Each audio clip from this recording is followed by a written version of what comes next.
أشهد أن لا إله إلا الله وحده لا شريك له وأشهد أن محمدا عبده ورسوله أما بعد فأعوذ بالله من الشيطان الرجيم بسم الله الرحمن الرحيم الحمد لله رب العالمين الرحمن الرحيم مالك يوم الدين إياك نعبد وإياك نستعين اهدنا الصراط المستقيم صراط الذين أنعمت عليهم غير المغضوب عليهم ولا الضالين. अॼुकल्ह ख़ुतबनि में क़ुरान शरीफ़ जे महासिन जो ज़िक्र कयां पियो थो, ख़ूबियुनि जो ज़िक्र कयां पियो थो. इन जा महासिन ऐं ख़ूबियूं बयानु फ़रमाईंदे हज़रत मसीह मऊद अलैहिस्सलातु वस्सलाम फ़रमायो त क़ुरान शरीफ़ कामिल किताबु आहे. इन सिलसिले में पाण वज़ाहत कंदे हिकिड़े हंधि फ़रमाइनि था त मां सच चवां थो त क़ुरान शरीफ़ अहिड़ो कामिल ऐं जामे किताबु आहे जो को किताबु उन जो मुक़ाबिलो नथो करे सघे. पाण मिसाल ॾींदे फ़रमायाऊं त छा वैद में का अहिड़ी शुर्ती आहे जेका हुदल लिल मुतक़ीन जो मुक़ाबिलो करे. जेकॾहिं ज़ुबानी इक़रार का शइ आहे माना त इन जे समरनि ऐं नतीजनि जी ज़रूरत नाहे त पोइ सॼी दुनिया कंहिं न कंहिं रंग में ख़ुदा ताला जो इक़रार करे थी ऐं भॻती ऐं इबादत ऐं सदके ऐं ख़ैरात खे बि सुठो सम्झे थी ऐं कंहिं न कंहिं सूरत में इन्हनि ॻाल्हियुनि ते अमल बि करे थी. पोइ वैदनि अची दुनिया खे छा बख़्शियो. एसि ताईं हिंदुनि खे हीउ जवाबु ॾेई रहिया हुआ या त हीउ साबित कयो त जेके क़ौमूं वैद खे नथियूं मञनि उन्हनि में नेकियूं बिल्कुलु मफ़क़ूद आहिनि या को ॿियो फ़र्क़ु वारो निशान ॿुधायो. फ़रमाइनि था क़ुरान शरीफ़ खे जिथां शुरू कयो आहे उन्हनि तरक़ियुनि जो वाइदो करे वरितो आहे जेके बितब रूह तक़ाज़ा करे थो. जीअं त सूरह फ़ातिहा में इहदिन सिरातल मुस्तक़ीम जी तालीम ॾिनी अथई ऐं फ़रमाए थो त तव्हां हीअ दुआ कयो त ए अलाह असांखे सिरात मुस्तक़ीम जी हिदायत फ़रमाए. हीअ दुआ बि ॾिनई ऐं हिदायत फ़रमाइण जी जॾहिं दुआ ॾिनई त इन जो मतिलबु वाइदो बि कयई त मां सिरात मुस्तक़ीम ते हलाईंदुसि. वरी फ़रमाइनि था त सिरात मुस्तक़ीम जेका उन्हनि माण्हुनि जी वाट आहे जिन ते तुंहिंजा इनाम इकराम थिया. इन दुआ सां गॾु ई सूरह बक़रा जी पहिरीं आयत में हीअ बिशारत ॾेई छॾियईं त ज़ालिकल किताबो ला रैब फ़ीह हुदल लिल मुत्तक़ीन. जेकॾहिं दुआ हिदायत जी दुआ सेखारियईं त इन जे हुसूल जे लाइ हिकिड़ो लाया अमल बि ॿुधाए छॾियईं त इन ते अमल कयो. हीअ किताबु आहे जंहिं ते अमल करण सां तव्हांखे हिदायत मिलंदी मुतक़िन खे. ॼण त रूह दुआ कनि था ऐं साण ई क़बूलियत पंहिंजो असरु ॾेखारे थी ऐं उहो वाइदो दुआ जी क़बूलियत जो क़ुरान शरीफ़ जे नुज़ूल जी सूरत में पूरो थिए थो. हिकु पासे दुआ आहे ऐं ॿिए पासे इन जो नतीजो मौजूदु आहे. हीउ ख़ुदा ताला जो फज़ुल ऐं करम आहे जेको उन फ़रमायो. पर अफ़सोस दुनिया इन खां बेख़बर ऐं गाफ़िल आहे ऐं इन खां परे रही हलाक थी रही आहे.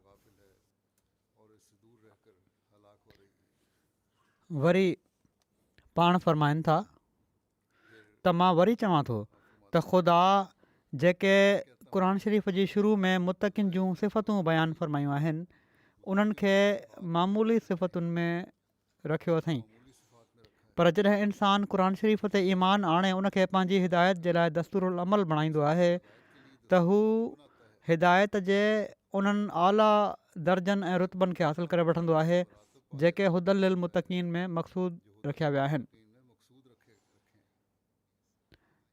क़ुर शरीफ़ जी इन इलत गाई जे तसवुर सां अहिड़ी लज़त ऐं सुरूर अचे थो जो लफ़्ज़नि में असां इनखे बयानु नथा करे सघूं, छो त इन मां ख़ुदा ताला जे ख़ासि फज़ुल ऐं क़ुर शरीफ़ जे कमाल जो पतो लॻे थो।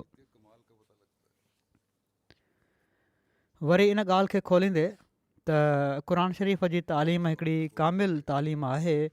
पाण फ़रमाइनि था त पाण सॻोरन सलाहु वसलम जी बेसत जी ज़रूरत जो ज़मानो हिकिड़ो ॿियो दलील आहे ऐं अंजाम अलयौम अकमल तो लकुम में फ़रमाए छॾियईं। ॼण त मन त ज़मानो जेको हुयो उन वक़्तु हालात जेके हुआ दुनिया जा उहो पाण सॻोरन सलम जी बेसत जो दलील आहे, छो त ज़रूरत हुई उन वक़्तु। ऐं पोइ इन जो अंजाम छा थियो इन बेसत जो, तालीम कीअं मुकमल थी, कहिड़ी मुकमल थी, उहो अलयौम अकमल तो लकुम में फ़रमाए छॾियईं। फ़रमाइनि था त ॼण त हीउ बाब नबूअत जो ॿियो बाब आहे।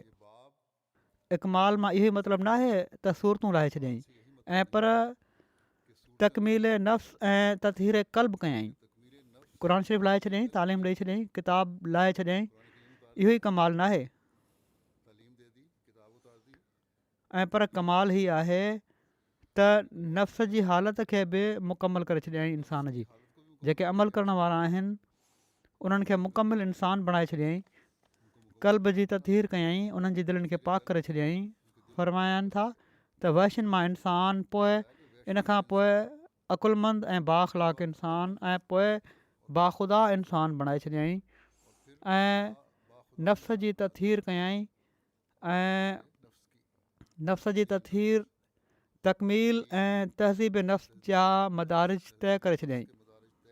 इंसान खे तहज़ीब जा बि आला दर्जा सेखारे छॾियईं, नफ़्स खे पाक करण जा बि आला दर्जा सेखारे छॾियईं ऐं उन्हनि जी इंतिहा बि करे छॾियईं।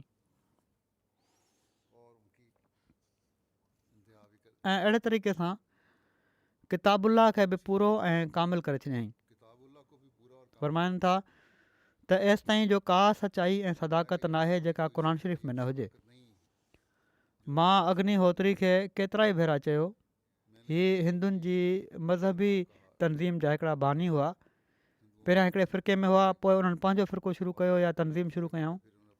बहरहाल हज़रत मसीह मौद अलैहिस्सलाम सां उन्हनि जो काफ़ी बहस हलंदो रहियो। फ़रमाइनि था त मां उनखे केतिरा ई भेरा चयो त का अहिड़ी सचाई ॿुधाए जेका क़ुर शरीफ़ में न हुजे, पर हू न ॿुधाए सघियो। अहिड़ो ई हिकिड़ो ज़मानो मूं ते गुज़रियो आहे जो मूं बाइबल खे साम्हूं रखी ॾिठो। जिन ॻाल्हियुनि ते ईसाई नाज़ कनि था उहे समूरियूं सचायूं मुस्तक़िल तौर ते ऐं तमामु ई अकमल तौर ते क़ुर शरीफ़ में मौजूदु आहिनि। पर अफ़सोस आहे त मुसलमाननि जी इन पासे तवजो कान्हे। हू क़ुर शरीफ़ ते तदबुर ई नथा कनि ऐं न उन्हनि जी दिलि में का अज़मत आहे, न त हीअ त अहिड़ो फ़ख़्र जो मक़ामु आहे जो इन जो मिसाल ॿियनि में आहे ई न। फ़रमाइनि था मक़सदु अलयौम अकमल तो लकुम दीनकुम जी आयत ॿ पहलू रखे थी। हिकिड़ो ही त तव्हांजी ततहीर करे चुको, पाक करे छॾियईं तव्हांखे। ॿियो किताब मुकमल करे चुको, मुकमल शरीयत तव्हां ते लाहे छॾियईं। फ़रमाइनि था, चवनि था जॾहिं हीअ आयत लथी त उहो जुमे जो ॾींहुं हुयो। हज़रत उमर रज़ियल्लाहु ताला अन्हु खे कंहिं यहूदीअ चयो त हिन आयत जे नुज़ूल जे ॾींहुं ईद करे वठूं हा। अहिड़ी कामिल ऐं पुरअसर आयत आहे जो इन ॾींहुं त ईद हुअणु घुरिजे पई ख़ुशीअ में। यहूदी ही चयो हज़रत उमर खे। हज़रत उमर चयो त जुमो ईद ई आहे। जुमे वारे ॾींहुं हीअ आयत लथी त जुमो ईद ई आहे, पर केतिरा माण्हू इन ईद खां बेख़बर आहिनि। ॿियनि ईदुनि ते कपिड़ा मटाईंदा आहिनि, पर हिन ईद जी परवाह नाहिनि कंदा ऐं मेरनि किननि कपिड़नि सां अची वेंदा आहिनि। जुमे जी बि अहमियत पाण वाज़े फ़रमाए रहिया आहिनि त केॾो ज़रूरी आहे जुमो पढ़णु। फ़रमाइनि था त मुंहिंजे वेझो हीअ ईद ॿियनि ईदुनि खां अफ़ज़ल आहे। माना त जुमे ते बि ख़ासि एहतमाम हुअणु घुरिजे, इंतिज़ाम हुअणु घुरिजे जुमे में शामिलु थियण जो, सिर्फ़ु साल खां पोइ ईद पढ़णु न। फ़रमाइनि था त इन ई ईद जे लाइ सूरह जुमा आहे ऐं इन ई ईद जे लाइ कसर निमाज़ आहे। ऐं जुमो उहो आहे जंहिंमें टेपहरी महल आदम पैदा थिया ऐं हीअ ईद इन ज़माने ते बि दलालत करे थी त पहिरियों इंसान इन ईद ते पैदा थियो। क़ुर शरीफ़ जो ख़ात्मो इन ई ते थियो।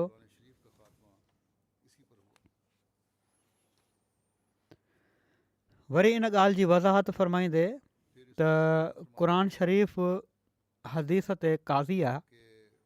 पाण फ़रमाइनि था हिकिड़ी ॿी ग़लती अक्सर मुसलमाननि में आहे त हू हदीस खे क़ुर शरीफ़ ते मुक़दम कंदा आहिनि, हालांकि हीअ ग़लति ॻाल्हि आहे।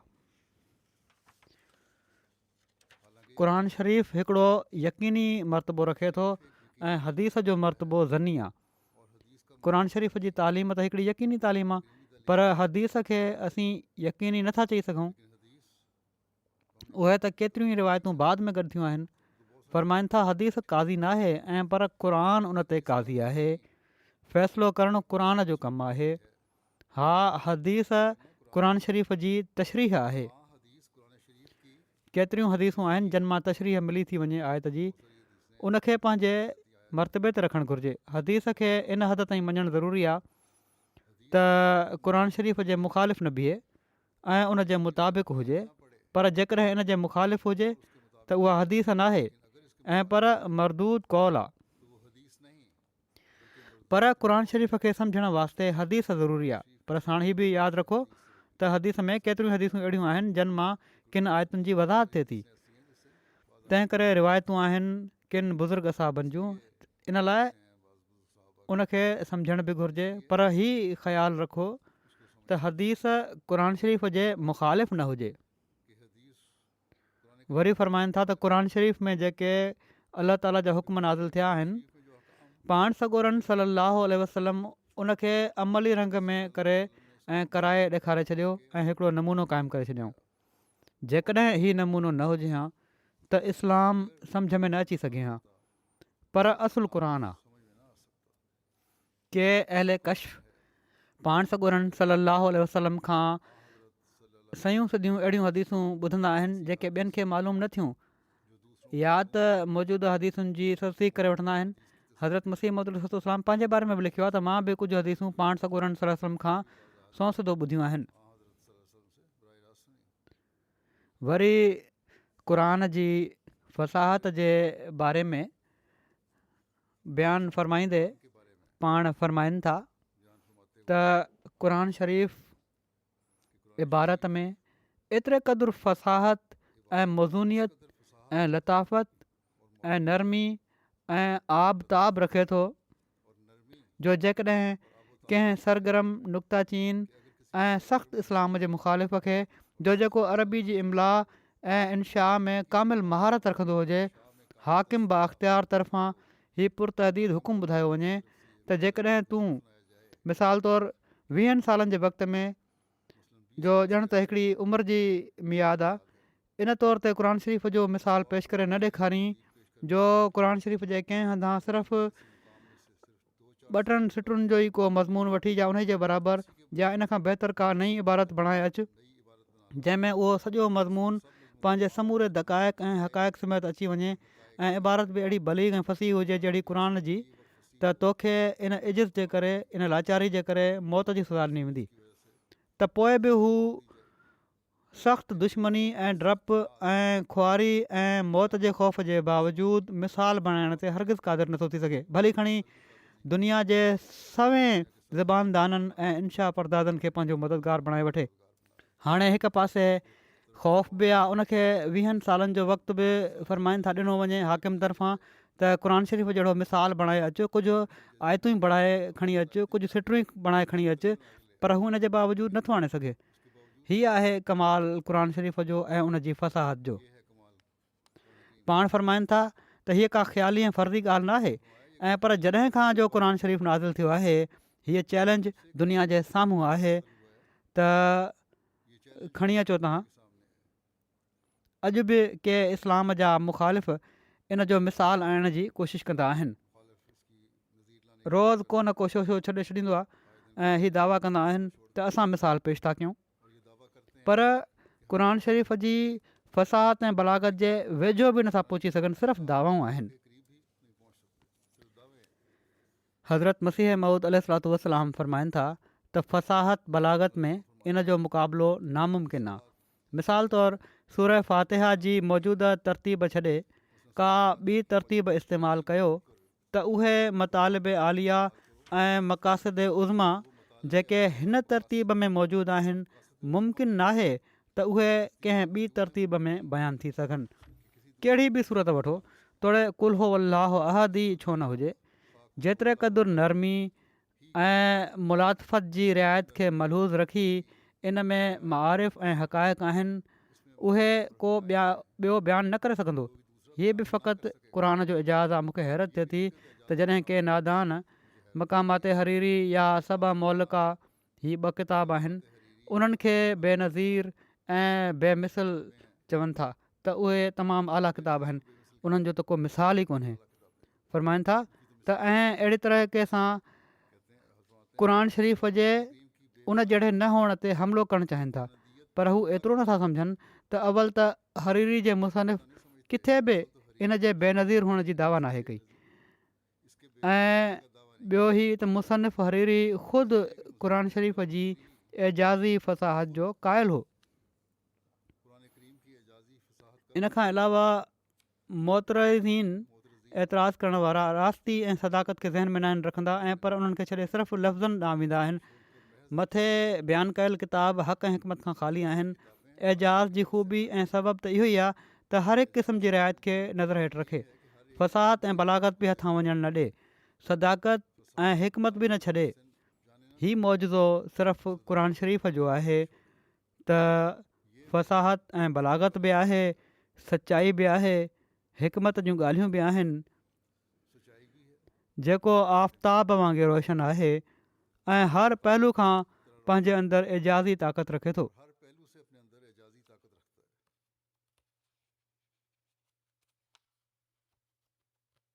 वरी फ़रमाइनि था त क़ुर शरीफ़ जे फ़साहत ऐं बलागत जे मौजज़े जे जवाब में हिकु दफ़ो पादरी फंडर हरीरी ऐं अबुल फज़ल ऐं किन अंग्रेज़ी किताबनि खे पेश कयो।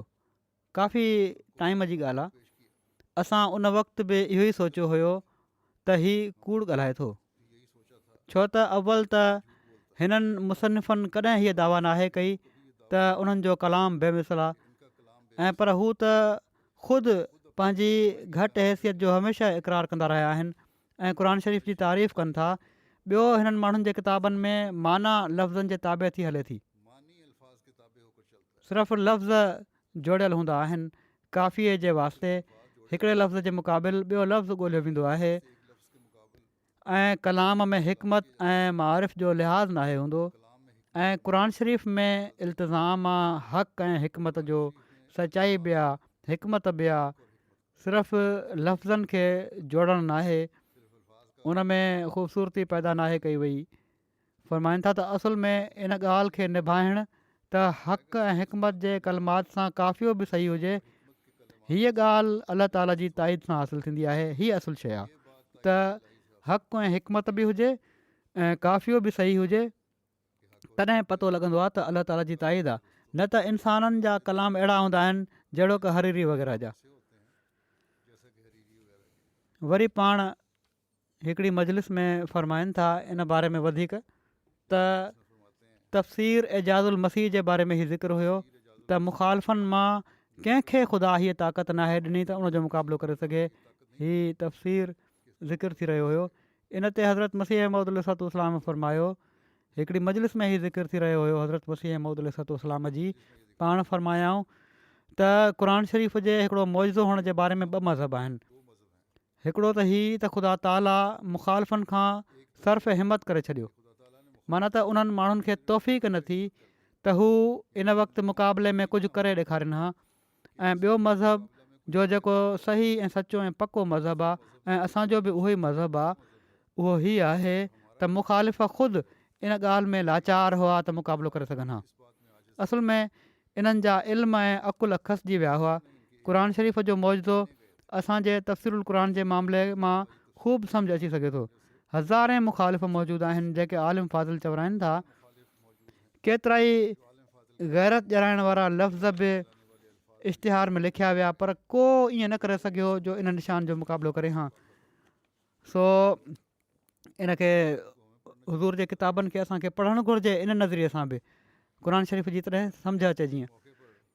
वरी हिकिड़े मौक़े ते पाण फ़रमाइनि था त ख़ुदा ताला क़ुर शरीफ़ खे जेको मौजूदो अता फ़रमायो आहे उहो आला दर्जे जी अख़लाक़ी तालीम ऐं तमदुन जे उसूल जो आहे ऐं इन जी बलागत ऐं फ़साहत जो आहे, जंहिंजो मुक़ाबिलो को इंसान करे ई नथो सघे। ऐं अहिड़ो ई मौजूदो ग़ैब जी ख़बरुनि ऐं पेशिनगोइनि जो आहे। हिन ज़माने जो को शोबदेबाज़ी में उस्ताद हरगिज़ ईअं करण जी दावा नथो करे सघे। फ़साहत ऐं बलागत बि आहे ऐं ग़ैब जूं ख़बरूं पेशिनगोयूं बि मौजूदु आहिनि। हीअ को जादूगर त नथो ॾेखारे सघे, शोबदेबाज़ त नथो ॾेखारे सघे, अहिड़ियूं ॻाल्हियूं न दावा करे सघे थो। फ़रमाइनि था ऐं अहिड़ी तरह अलाह ताला असांजे निशाननि खे हिकिड़ो साफ़ फ़र्क़ु अता फ़रमायो आहे त जीअं कंहिं शख़्स खे बहानो हुजतबाज़ी जो न रहे।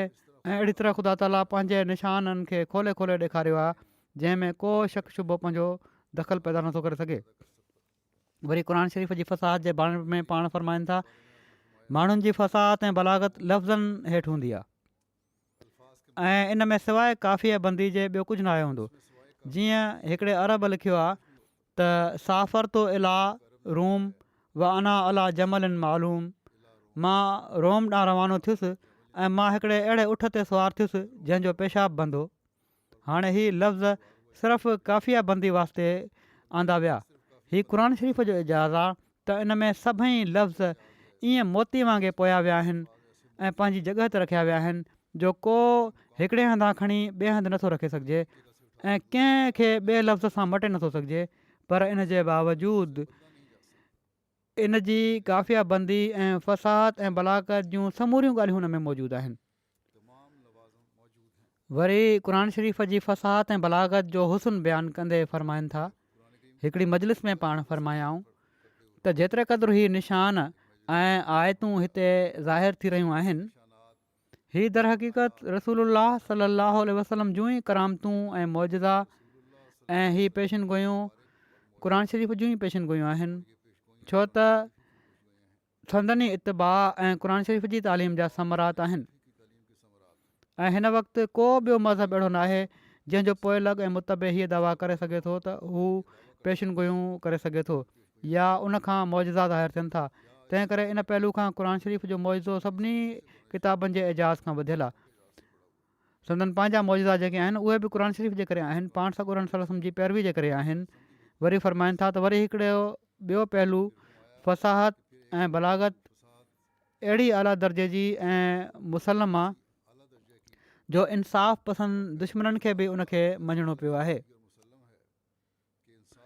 क़ुर शरीफ़ फ़ातू बिसूरत में मिसलह जी दावा कई आहे, फ़ातू बिसूरत में मिसलही जी दावा कई आहे, पर अॼु ताईं कंहिंखां मुमकिन न थियो त इन जो मिसल आणे सघे। दावा क़ुर शरीफ़ जी आहे त सूरत खणी अचो हिन जहिड़ी।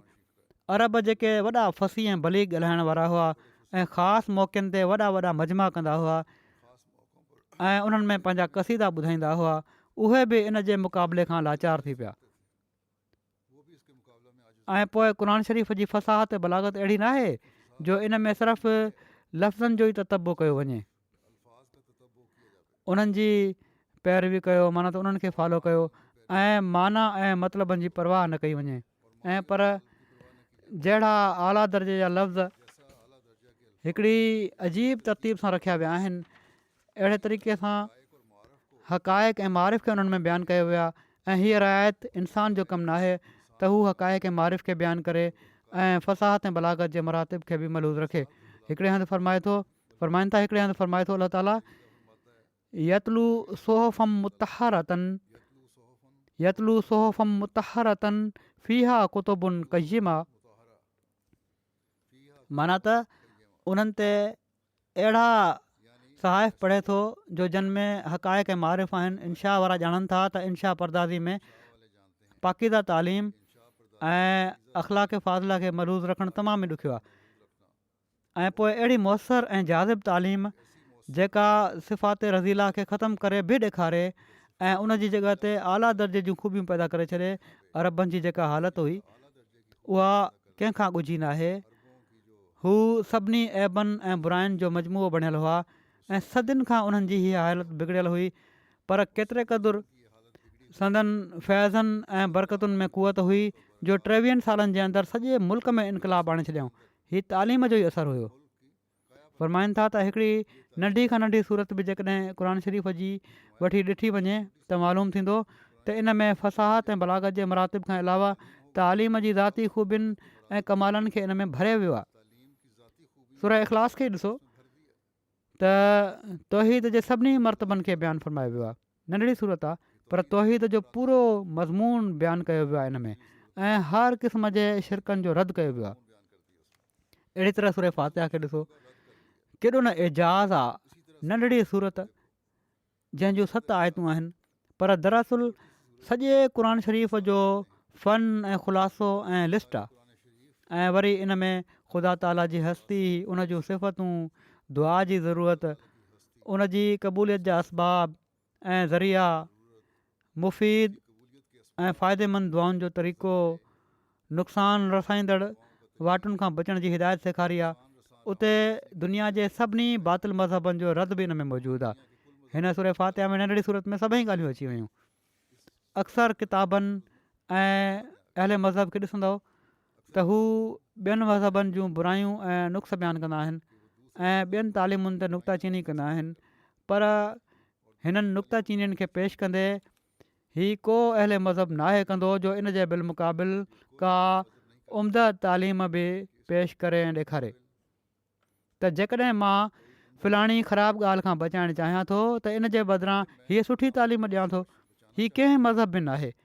हीअ फ़ख़ुरु क़ुर शरीफ़ खे ई आहे त जिथे हू ॿियनि बातिल मज़हबनि जो रद्द करे थो ऐं उन्हनि जी ग़लति तालीमुनि खे खोले थो, उते असली ऐं हक़ीक़ी तालीम बि पेश करे थो। हीअ सूंहं अहिड़ी आहे जो जंहिंखे अॼोका फ़क़ति नाले में पढ़ियल लिखियल बि रद्द नथा करे सघनि। केतिरनि ई मौक़नि ते मूं ॾिठो आहे त जॾहिं गैरनि जे साम्हूं क़ुर शरीफ़ जी तालीम जे मुताबिक़ कंहिं मसइले जो हलु रखियो वञे त हू उनखे तस्लीम कंदा आहिनि, मञींदा आहिनि। क़ुर शरीफ़ जूं ख़ूबियूं बयानु फ़रमाईंदे हज़रत मसीह मऊद अलैहिस्सलातु वस्सलाम फ़रमाइनि था त क़ुर हिकिड़ो आसान फ़हम किताबु आहे। पाण फ़रमाइनि था त के नादान माण्हू चवंदा आहिनि त असां क़ुर शरीफ़ खे नथा सम्झी सघूं, तंहिं करे इन ॾांहुं तवजो न करणु घुरिजे छो त हीअ तमामु ॾुखियो आहे। हीअ उन्हनि जी ग़लती आहे। बहानो बणाए छॾियऊं त ॾाढो ॾुखियो आहे साईं क़ुर शरीफ़ खे सम्झणु, असां उनखे सम्झी नथा सघूं, तंहिं करे तवजो जी ज़रूरत न आहे घणी, बसि पढ़ी वरितो आहे काफ़ी आहे। फ़रमाइनि था त क़ुर शरीफ़ एतिक़ादी मसइलनि खे अहिड़ी फ़साहत सां सम्झायो आहे जेका बेमिसल आहे ऐं उन जा दलील दिलनि ते असरु विझनि था। जेसि ताईं एतिक़ादी मसइलनि जो तालुक़ु आहे तमामु खुली करे ॿुधायो अथई। फ़रमाइनि था त हीअ क़ुर अहिड़ो बलीग ऐं फ़सीह आहे जो अरब जे बादिया नशीननि खे जेके बिल्कुलु अणपढ़ियल हुआ सम्झाए छॾियो हुअईं त पोइ हाणे कीअं इन खे नथा सम्झी सघनि। उहे अणपढ़ियल माण्हू जेके हुआ, ॻोठ में रहण वारा हुआ, बिल्कुलु जाहिल हुआ ऐं पर इंसाननि खां बि हेठि किरियल हुआ जिन खे बाख़ुदा इंसान बणायईं। उन्हनि खे जेकॾहिं सम्झ अची वई त हाणे तव्हां माण्हुनि खे छो नथी सम्झ अची सघे जेके अक्सरियत जन में कुझु न कुझु पढ़ियल लिखियलनि जी आहे। फ़रमाइनि था त सिधी ऐं सची ऐं सादा फ़हम मंतक उहा आहे जेका क़ुर शरीफ़ में आहे। इन में का पेचीदगी कान्हे। हिकिड़ी सिधी वाट आहे जेका ख़ुदा ताला असांखे सेखारे छॾी आहे। घुरिजे त माण्हू क़ुर शरीफ़ खे गौर सां पढ़े ऐं उन जे अमर ऐं नही खे जुदा जुदा ॾिसी छॾे। जेके ॻाल्हियूं चवण वारियूं अमल करण वारियूं आहिनि उन्हनि खे ॾिसे, जिन खां मना कयो वियो आहे उन्हनि खे ॾिसे, अलॻि रखो उन्हनि खे, उन्हनि ते अमल करे ऐं इन ई सां हू पंहिंजे ख़ुदा खे ख़ुशि करे वठंदो। तमामु सादो तरीक़ो आहे। जेके हुकुम आहिनि करण जा, जेके ज़ाहिरी हुकुम तव्हांखे नज़र अची रहिया आहिनि उन्हनि ते अमल कयो, जिन खां रोकियो वियो आहे उन्हनि खां रुकिजी वञो, इन ई सां ख़ुदा ख़ुशि थी वेंदो। बाक़ी मंतकियुनि ऐं सूफ़ियुनि जेके इस्तलाहूं ठाहियूं आहिनि उहे अक्सर माण्हुनि वास्ते ठोकर जो सबबु थी वेंदियूं आहिनि, छो त उन्हनि में पेचीदगियूं ऐं ॾुखियायूं आहिनि। मंतकियुनि ऐं सूफ़ियुनि जे पुठियां न हलो। उन्हनि त अहिड़ियूं अहिड़ियूं इस्तलाहूं ठाहे छॾियूं आहिनि, अहिड़े अहिड़े ॾुखे रंग में क़ुर शरीफ़ खे पेश कयो आहे जो उन सां ठोकर ई लॻंदी आहे ऐं का सम्झ न आहे ईंदी। सो जेकॾहिं दुनिया में माण्हुनि खे ॾुखियाई पेश अचे थी त मंतकियुनि ऐं सूफ़ियुनि जे करे या फ़क़ति नाले में जेका आलिम आहिनि उन्हनि जे करे। फ़रमाइनि था त हिकिड़े बुज़ुर्ग जंहिं ते असां हुस्न ज़न रखूं था त उन कंहिं नेक नियती सां लिखियो हूंदो, तोड़े उनजो कॉल सही कोन्हे। हीअ लिखियो आहे उन त शेख अब्दुल कादिर जिलानी कामिल न हुआ, छो त उन्हनि जो पूरे तौर ते नुज़ूल न हुयो, सिर्फ़ु सऊद हो, मथे वञिणो हुयो अलाह ताला तरफ़ां। उन्हनि ते के इल्हाम अहिड़ी तरह न थींदा हुआ ऐं पर दुआऊं क़बूल थी वेंदियूं हुयूं उन्हनि जूं। इन जे करे उन्हनि खां केतिरियूं करामतूं साज़िर थियूं। जेकॾहिं नुज़ूल पूरो थिए हा त का करामत सादर न थिए हा। हीअ चवण वारे चयो। फ़रमाइनि था त इन कौल में जेतिरे क़दुरु तख़ालुफ़ क़ुरानी आहे उहो ज़ाहिर आहे। हीअ अहिड़ो कौल आहे जेको क़ुर हदीस जे सरासर मुख़ालिफ़ आहे। दर हक़ीक़त शेख अब्दुल कादिर जिलानी ख़ुदा ताला जे कामिल बाननि मां हुआ। जेकॾहिं उन्हनि ते मौजज़नि जे बारे में एतिराज़ु कयो वञे त पोइ हीअ एतिराज़ु सभिनी नबियुनि ते वारिद थिए थो। पर हीअ बि यादि रखणु घुरिजे त इन्हनि जे बारे में किन माण्हुनि हिननि जे मञण वारनि वधा खां बि कमु वरितो आहे करामतुनि जे बारे में, ऐं इन ते हाशिया आराई करे छॾी अथनि। हीअ शयूं जेके आहिनि इन जे बारे में उहे ग़लति आहिनि। हा, मुइज़ा हूंदा आहिनि, उहे मुइज़ा जेके कुदरत जे कानून ऐं शरीयत तहत मुमकिन आहिनि उहे थींदा आहिनि, नबियुनि खां बि थींदा आहिनि, उहे ई हिननि खां बि थिया।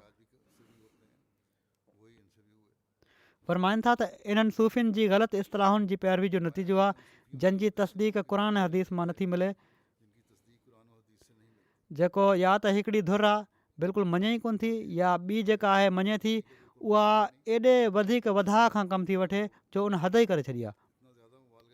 त जेके न मञण वारा आहिनि उहे सूफ़ियुनि जे करे आहे, ऐं जेके मञण वारा आहिनि उहे बि ग़लति क़िस्म जे माण्हुनि जी तशरीहुनि जे करे आहिनि। तंहिं करे इन ॻाल्हि ते हमेशह गौर कंदे रहणु घुरिजे त इन खे परखियो शरीयत जे कानून ऐं कुदरत जे कानून हेठि ऐं नबियुनि जे मौजज़नि हेठि। नबियुनि खां वधी करे को मौजज़ो नथो ॾेखारे सघे।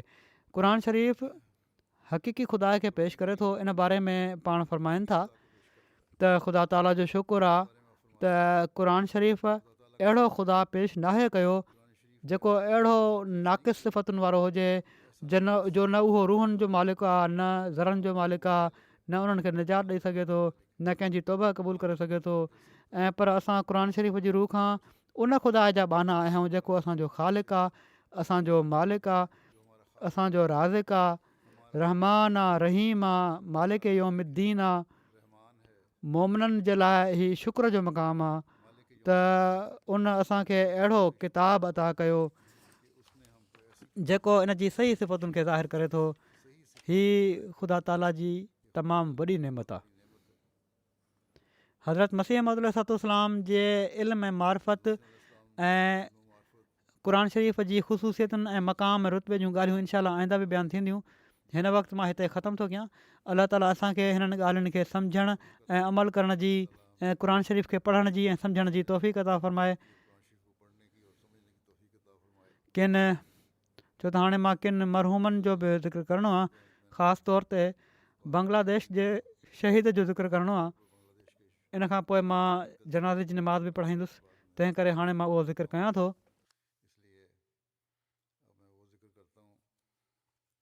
बांग्लादेश में जहिड़ो की असांखे ख़बर आहे कुझु ॾींहं पहिरियां गुज़िरियल जुमे ते जलसो थी रहियो हुयो। जलसे जे दौरान विॻोड़ियुनि ऐं दहशतगर्दनि हमिलो कयो पुलिस पहिरियां ऐं इंतिज़ामिया इहा ई तसली ॼाराई हुई त हू कंट्रोल करे वठंदा, कुझु न थींदो, तव्हां जलसो कयो। जलसो जारी रहियो, पर जॾहिं उहे माण्हू अची विया त पुलिस उते तमाशाई बणी बीठी रही।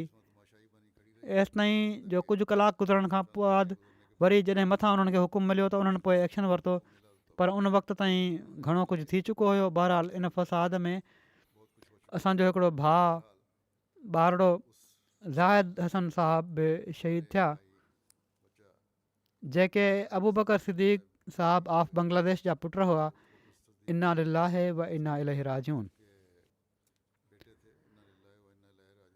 नेशनल अमीर अब्दुल अवल साहब लिखनि था त ज़ाहिद हसन साहब 3 मार्च ते अहमदनगर पंजूगढ़ ज़िले में मुनक़द थियण वारे जलसे जे मौक़े ते गेट ऐं हाते जो पहिरो ॾियणु महिल मुखालफ़नि जे हमलनि जे नतीजे में 25 सालनि जी उमिरि में शहादत माणे विया।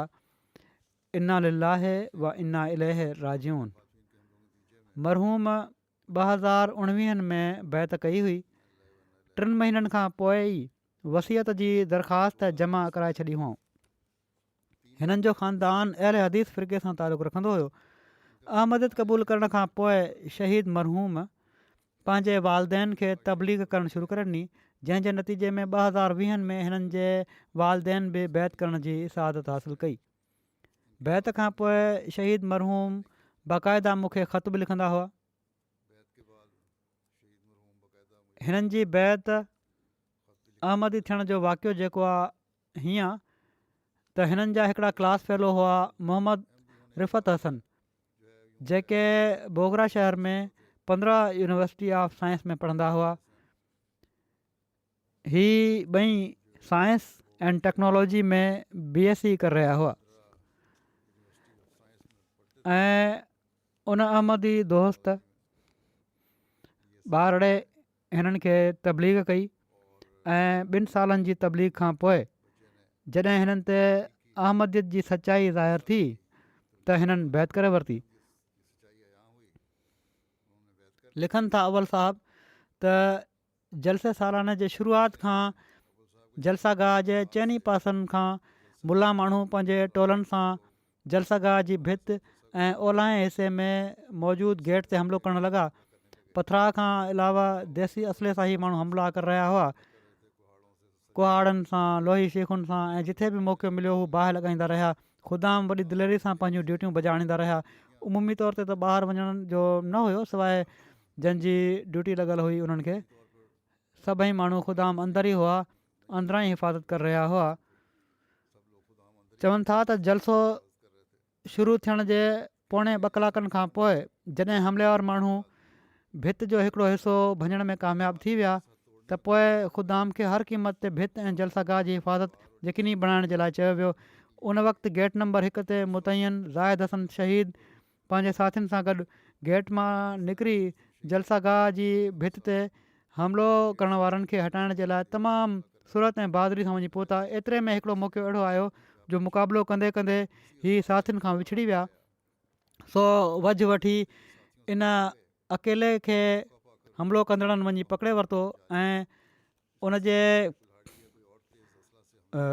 पुठियां कुहाड़ी या कंहिं तेज़ असले सां हमिलो करे ॾिनऊं ऐं मौसूफ़ खे गिहलींदे कुझु मुफ़ासिले ते खणी विया ऐं उन्हनि जे चहिरे ऐं जिस्म जे ॿियनि हिसनि ते तमामु बेरहमी ऐं सफ़ाकी सां हमला कंदा दरिंदो हुअण जो सबूत ॾिनऊं।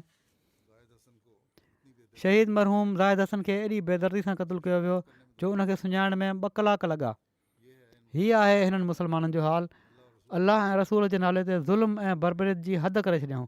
पाण सॻोरनि सलम त दुश्मननि जा बि कन नक वढण खां मना फ़रमायो हुयो जंगनि में काफ़रनि जे, पर ही माण्हू अलाह ऐं रसूल जो नालो वठण वारनि सां ई वर्ताव कनि था। अलाह ई आहे जेको हिननि खे पकिड़े ऐं पोइ हिननि खे तबाह करे। ही चवनि था त ड्यूटी आइडेंटिटी कार्ड बि कातिरनि अलॻि करे छॾियो, लाहे छॾियो हिननि जे सीने तां, पर छो त ख़ुदाम जी ड्यूटी जे कपिड़नि में मलबूस हुआ तंहिं करे कुझु न कुझु सुञाणप थी वई।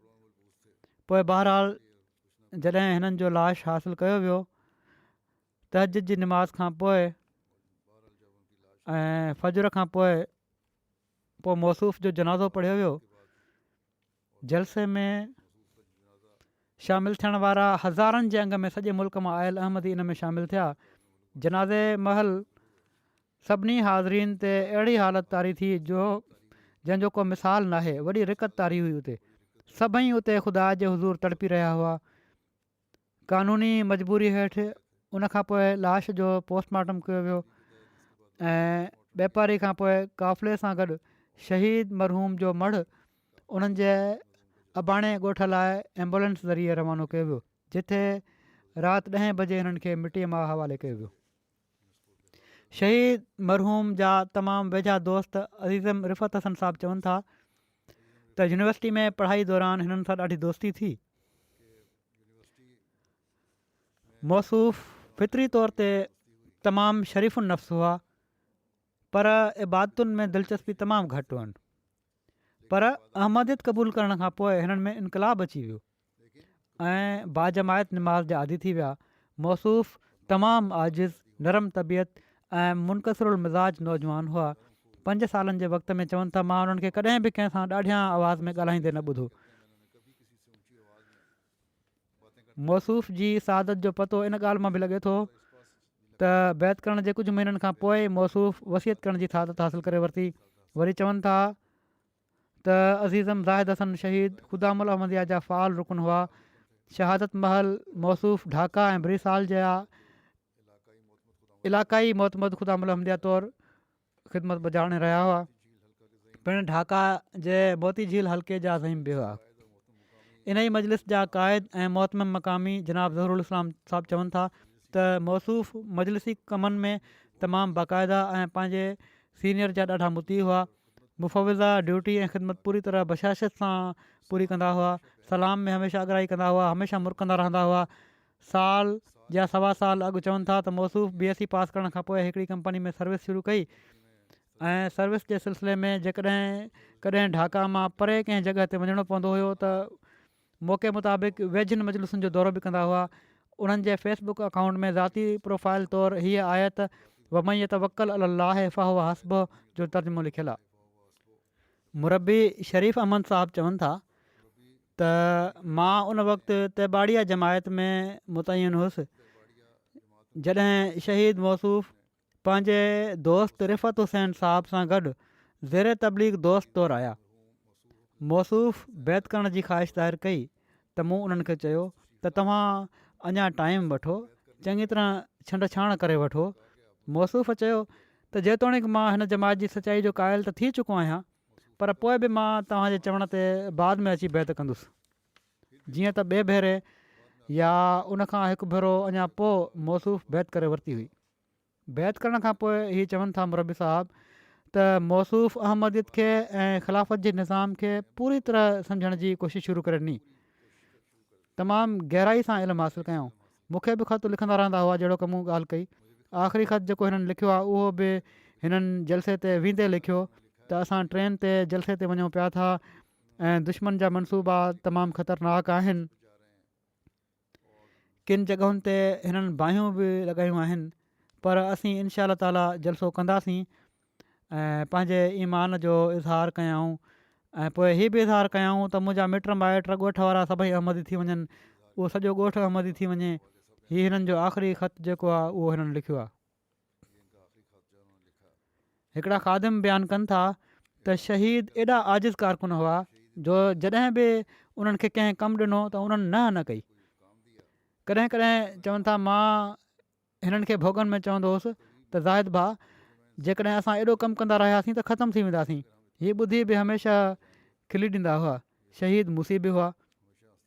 चवनि था मां हिननि खां ॼाणणु चाहियो त तव्हांजो एॾो जल्दी वसियत करण जो छा सबबु आहे, त उन्हनि चयो त इमाम महदी सचा हुआ। उन्हनि जेको कुझु चयो आहे उहो सच आहे। मसीह मौद वसियत करण जो इरशाद फरमायो आहे, तंहिं करे मूं वसियत करे वरिती आहे। मां उन्हनि जी इहा ॻाल्हि ॿुधी चवनि था मां ॾाढो हैरान थी वियुसि त हू हज़रत मसीह मौद अलैहिस्सलाम ते एतिरो गहरो ईमान रखनि था। पोइ चवनि था त जॾहिं हिकु दफ़ो शहीद मरहूम खां उन्हनि जे अहमदियत क़बूल करण जो बुनियादी सबबु पुछियो वियो त उन्हनि चयो त अॼु ताईं इमाम महदी या मसीह या नबी जी दावा करण वारो न ई को शख़्स कामयाबु थियो आहे ऐं न ई का जमायत। सिर्फ़ु हज़रत मिर्ज़ा ग़ुलाम अहमद साहिबु कादियानी अलैहिस्सलाम ई आहिनि। जेकॾहिं पाण अलैहिस्सलाम सचा न हुजनि हा त उन्हनि जो हाल बि कूड़े दावेदारनि जहिड़ो थिए हा। शहीद जा वालदेन ज़िंदा आहिनि, ॿई अलाह ताला जे फज़ुल सां अहमद ई आहिनि। जहिड़ो की पहिरियां ॻाल्हि कई, शहीद मरहूम पंहिंजे वालदेन जा अकेला पुट हुआ ऐं अञा गैर शादीशुदा हुआ। 2 भेणूं आहिनि, हिननि जूं ॿई शादीशुदा आहिनि पर गैर अहमदी आहिनि, ज़ैर तबलीग आहिनि। अलाह ताला हिननि जे वालदेन खे बि सब्र अता करे, हौसलो अता फ़रमाए। अकेलो पुटु, जहिड़ो की मूं चयो, अकेलो पुटु हुयो, तमामु वॾो सदमो आहे। अलाह ताला जे फज़ुल सां ई सदमो बर्दाश्त करण जी तौफ़ीक़ मिलंदी आहे। शहीद जा बि दर्जा बुलंद फ़रमाए। बहरहाल ही शहीद त अलाह ताला जे इरशाद जे मुताबिक़ हमेशह जी ज़िंदगी हासिलु करे विया। अलाह ताला हमेशह हिननि सां ख़ासि वर्ताव फ़रमाईंदो रहे ऐं हिननि ज़ालिमनि जी पकड़ जा बि जल्द सामान फ़रमाए। दुश्मन सम्झे थो त हू जमायत जे माण्हुनि खे अहिड़ी तरह आज़माए ऐं उन्हनि ते सख़्तियूं करे उन्हनि जा हौसला ख़तमु करे छॾींदा, पर ही इन जे बिल्कुलु उबतड़ आहे। उतां बि के ख़त मूंखे आया आहिनि। किन नौजवाननि बि लिखियो आहे त जेकॾहिं वधीक शहादतुनि जी ज़रूरत आहे त हीअ दुआ कयो त असां बि उन्हनि में शामिलु थी वञूं। सो अहिड़नि माण्हुनि जो ही कमीणो दुश्मन छा थो बिगाड़े सघे। बहरहाल असांखे दुआ करणु घुरिजे, अलाह ताला इन्हनि जे शर खां असांखे बचाए ऐं असां ते रहम ऐं फज़ुल फ़रमाए। अॼुकल्ह दुआउनि ते तमामु घणो ज़ोर ॾियो। ॿियो जेको जनाज़ो आहे जंहिंजो मां ज़िक्र करणु चाहियां थो, उहो कमाल बदा साहिबु ऑफ अलजाइर जो आहे, जेको 2 फरवरी ते हिननि जी वफ़ात थी हुई 57 सालनि जी उमिरि में। इन्ना लिल्लाहि व इन्ना इलैहि राजिऊन। सदर जमात अब्दुल हलीम साहिबु लिखनि था त मरहूम हिकिड़ा सचा मोमिन ऐं मुख़लिस अहमदी हुआ। उन्हनि पंहिंजो घरु जमायत जे इजलासनि ऐं निमाज़ुनि ऐं तबलीगी सरगर्मियुनि जे लाइ हमेशह खुलियो रखियो। सभई अहमदी हिननि जी क़ुवत ईमानी, महिमान नवाज़ी, फ़राख़ दिली जी शाहिदी ॾियनि था। मरहूम पोइते रहिजी वियल घरबातियुनि में घरवारी खां अलावा 3 ॿार यादगार छॾिया आहिनि, जिन में 2 पुट गैर अहमदी आहिनि ऐं हिकिड़ी धीउ अहमदी आहे। हिननि जी घरवारी मुकरमा करीमा साहिबा सदर लजना तौरु ख़िदमत जी तौफ़ीक़ हासिलु करे चुकियूं आहिनि। अहसान ज़मूली साहिबु चवनि था अलजाइर मां त कमाल बदा साहिबु तमामु मुख़लिस ऐं वॾी ख़िदमत करण वारा अहमदी हुआ। पाड़ेसरियुनि तरफ़ां मुख़्तलिफ़ ॾुखियाईनि जे बावजूदु आख़िरी घड़ी ताईं पंहिंजो घरु निमाज़ जे लाइ खुलियो रखियऊं। जुमे जी निमाज़ ते अचण वारनि महिमाननि जे लाइ अक्सर करे पाण ई खाधो पचाईंदा हुआ। ख़िदमत ख़ल्क़ जे मुख़्तलिफ़ कमनि ऐं रत जा अतिया ॾियण जे कमनि में शरीक थींदा हुआ। मरहूम जे घर ते मुख़्तलिफ़ इजलास बि थींदा हुआ ऐं ईद जी निमाज़ बि। हुकूमत वटि वञण वारे जमाती वफ़द में बि मरहूम शामिलु हुआ। मरहूम चवंदा हुआ त असां जमायत जी तारीख़ लिखूं पिया था, छो त जेके सख़्तियूं अॼुकल्ह थी रहियूं आहिनि जमायत अलजाइर में, इन जे करे। ऐं हाणे मरहूम ख़ुदि बि इन तहरीक जो हिसो बणिजी विया। अलाह ताला मग़फ़िरत ऐं रहम जो हिननि सां वर्ताव फ़रमाए। अॻिलो जनाज़ो आहे ज़िकिर आहे डॉक्टर शमीम मलिक साहिबा जो, जेके मुकरम मक़सूद अहमद मलिक साहिबु शहीद लाहौर, जेके 2010 में दारू ज़िक्र में जेके शहीद थिया हुआ, ही उन्हनि जूं घरवारियूं आहिनि। शहादत खां बाद पंहिंजे घर वारे जी शहादत खां पोइ उन जे कुझु वक़्त खां पोइ ही कैनेडा हली वियूं हुयूं ऐं उते हिननि जी वफ़ात थी आहे। मरहूमा PhD ताईं तालीम हासिलु कई, कॉलेज में पढ़ाईंदियूं हुयूं, प्रोफेसर थियूं, हेड ऑफ डिपार्टमेंट जे उहिदे ताईं तरक़ी हासिलु कयऊं। पर इन सां गॾु कमु ऐं ॿारनि जी ज़िमेवारियूं, इन सभिनी कमनि खे तमामु सुहिणे तरीक़े सां निभायऊं। हर तबिके जे माण्हुनि जी बिना कंहिं फ़र्क़ जे खुलियल दिलि सां महिमान नवाज़ी कंदियूं हुयूं। ज़रूरतमंदनि जो ख़्यालु रखण वारियूं हिकिड़ियूं साहिब राय ख़ातून हुयूं। गैर जमायत माण्हू ऐं गैर अहमदी रिश्तेदारनि खे हमेशह दावत लाइ कंदियूं हुयूं। हज़रत मसीह मौद अलैहिस्सलाम जा किताब मुताले हेठि रखंदियूं हुयूं। ज़िंदगी में ई पंजाब यूनिवर्सिटी में उन्हनि ते हिकिड़ो थीसिस लिखियो वियो, बाद में लिखिया वेंदा आहिनि थीसिस, पर हिननि ते हिननि जी ज़िंदगी में लिखियो वियो। तालीम जो हिननि खे तमामु घणो शौक़ु हुयो। केतिरनि ई माण्हुनि खे क़ुर शरीफ़ पढ़ायऊं। सोम सलात ऐं क़ुर शरीफ़ जी तिलावत जूं पाबंद हुयूं। बाक़ाइदगी सां तहजिद पढ़ण वारियूं हुयूं। शाइर इस्लाम जी पाबंदी करण वारियूं बापर्दा ख़ातून हुयूं, मुख़लिस हुयूं, बावफ़ा हुयूं, ख़िलाफ़त सां ख़ासि अक़ीदत जो तालुक़ु हुयो। मरहूमा मूसिया बि हुयूं। पोइ त रहिजी वियल गरबातियुनि में हिकिड़ो पुटु ऐं 4 धीअरूं शामिल आहिनि। मलिक ताहिर अहमद साहबु अमीर जमात लाहौर जूं ही भेण हुयूं। अलाह ताला हिननि सां मग़फ़िरत रहम जो वर्ताव फ़रमाए। हिननि जी औलाद खे बि नसुल खे बि ख़िलाफ़त ऐं जमायत सां हमेशह वाबस्ता रखे।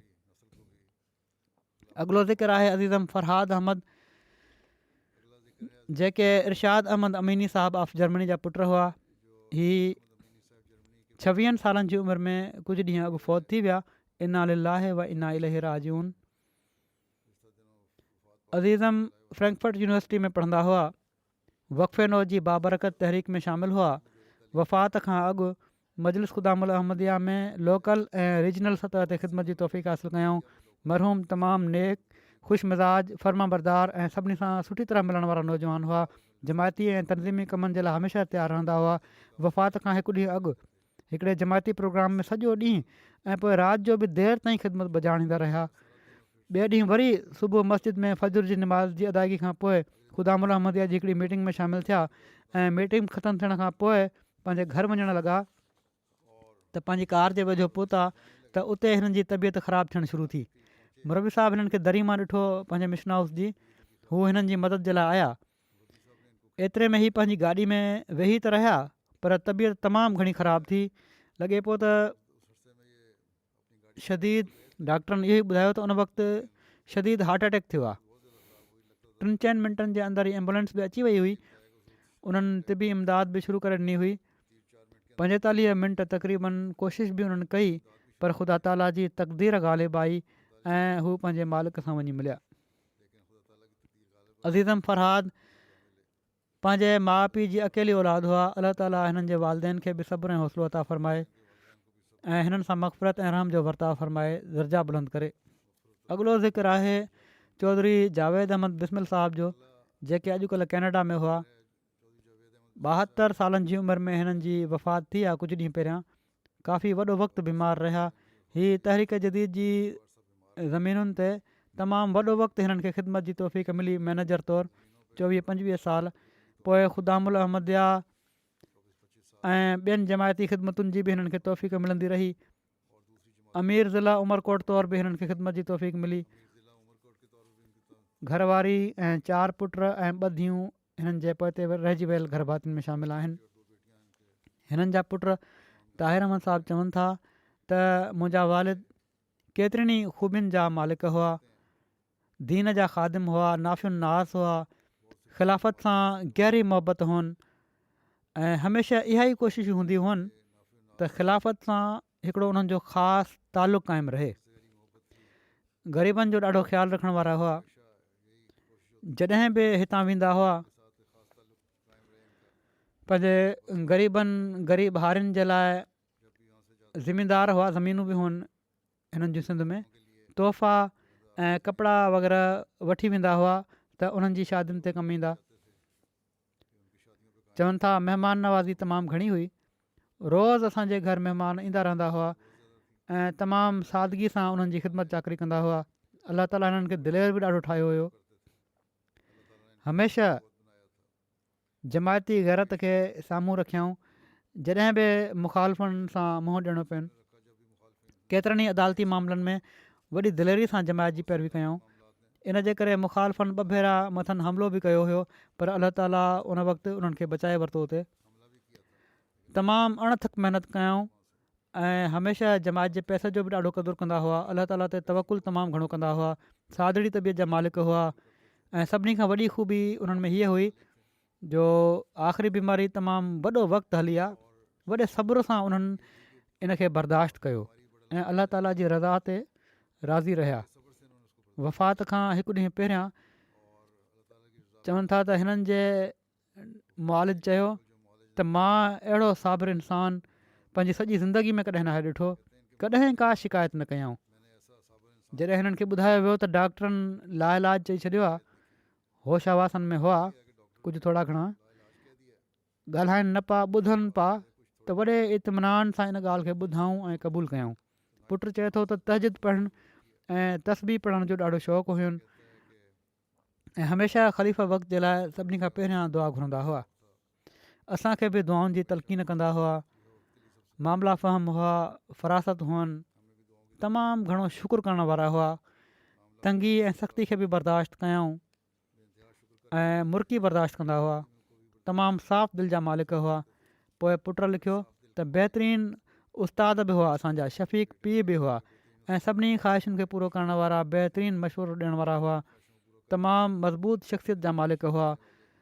अलाह जे फज़ल सां हिननि जी औलाद बि जमायत सां चङी तरह मुंसलिक आहे।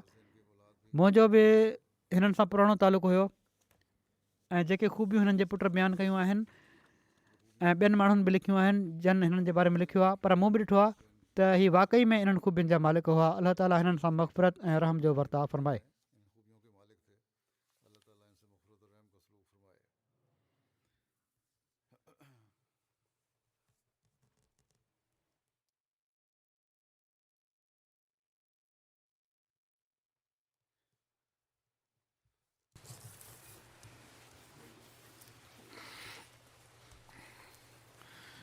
الحمد لله الحمد لله نحمده ونستعينه ونستغفره ونؤمن به ونتوكل عليه ونعوذ بالله من شرور أنفسنا ومن سيئات أعمالنا من يهده الله فلا مضل له ومن يضلله فلا هادي له